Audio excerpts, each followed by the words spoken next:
Good morning, Emperor Eagles. This is Ms. Rudell, your principal, welcoming you to the 2021 first day of school. I wish that we were all at the front gate greeting each other with hugs and hellos, but as you know, this year we can't start that way. But hopefully soon, if everyone keeps wearing their masks and washing their hands, we will have a day to do that.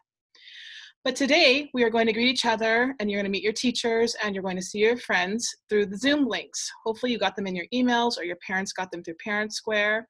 I anticipate there will be some problems, but please don't worry about that. We will help you. And if it doesn't work today, we will work on it tomorrow and we will keep trying until it works. Technology is an amazing thing, but it's not always perfect. And so we have to go slow. We have to be resilient, and resilient means to keep trying even when it's hard. And we have to have a lot of grace, and grace means understanding. And it's really easy to get upset when things don't work right. But in this kind of situation, we have to say, that's okay, we're just going to try again. You can email me anytime. I will get back to you as fast as I possibly can, and we will work together on the situation. Today, I am in one of my favorite places of campus, and this is the Reading Corner. Many of you know this. If you're new, you haven't been here yet, but I cannot wait for you to see it. It is so beautiful. And if you know me, you know that I love to read books. It is one of my most favorite things to do.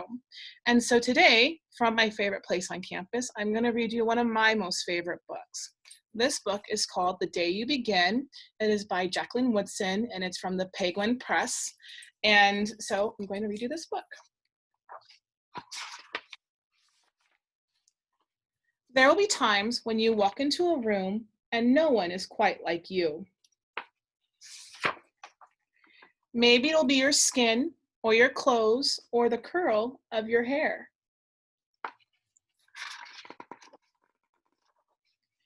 There will be times when no one understands the way the words curl from your mouth, the beautiful language of the country you left behind. My name is Rigoberto, and we just moved here from Venezuela. And because they don't understand, the classroom will fill with laughter until the teacher quiets everyone.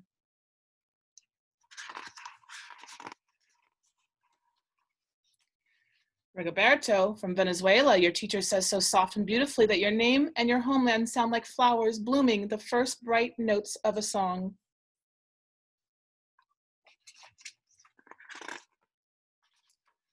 There will be times when the words don't come, your own voice, once huge, now smaller, when the teacher asks, "What did you do last summer? Tell the class your story." "We went to France," Chayla says. "These shells came up from a beach in Maine," a boy Jonathan holds out a jar. "They fell out tiny shells so fragile, they'll turn to dust in your own untraveled hands." "My whole family went to India, Spain, South Carolina. Each souvenir a small triumph of a journey, their travels going on and on." And as you stand in front of that room, you can only remember how the heat waved as it lifted off the curb and your day spent at home caring for your little sister who made you laugh out loud and hugged you hard at nap time. You can only remember the books you kept on reading long after she had fallen to sleep.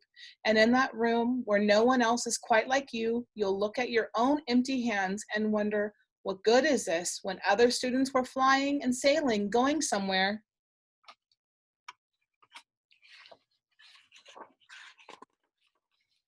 There will be times when the lunch your mother packed for you is too strange or too unfamiliar to love for others to love as you do.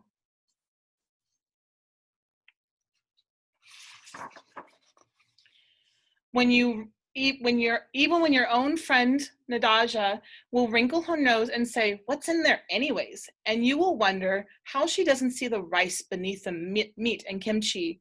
You'll wonder why she doesn't remember that rice is the most popular food in the world. There will be times when climbing the bars are too high, the run is too fast and far, the game isn't the one you can ever really play. I don't want him on our team. You can watch, you can have a turn later. Let's see that. And there will be times when the world feels like a place that you're standing all the way outside of.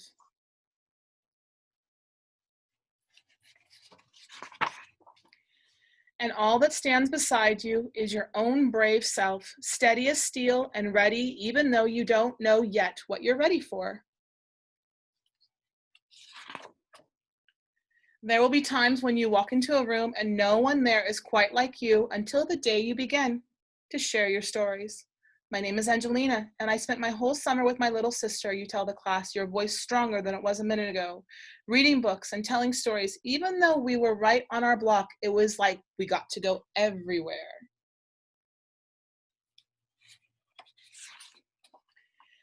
Your name is like my sister's, Rigoberto says. Her name is Angelina too.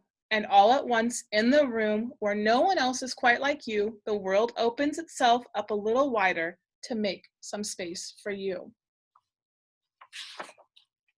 This is the day you begin to find your place inside, your laughter, your lunches, your books, your travel, and your stories, where every new friend has something a little like you and something else so fabulously not quite like you at all.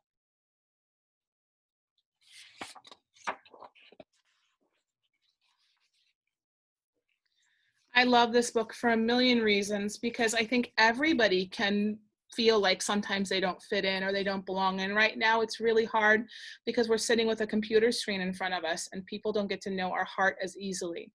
But just know your teachers will take the time to get to know you. I can't wait to get to know you a little bit more, to share your stories so you can hear my stories and we can learn more about each other, learn more about this campus, learn more about your teachers. We all have a lot of learning to do. Remember to have patience today, to be leaders, to be kind, and just to always know that you are loved. I cannot wait for the school year to begin until we can all be together again. But until then, make sure you take care of each other, wear your masks and wash your hands, and know I always love you. I love you.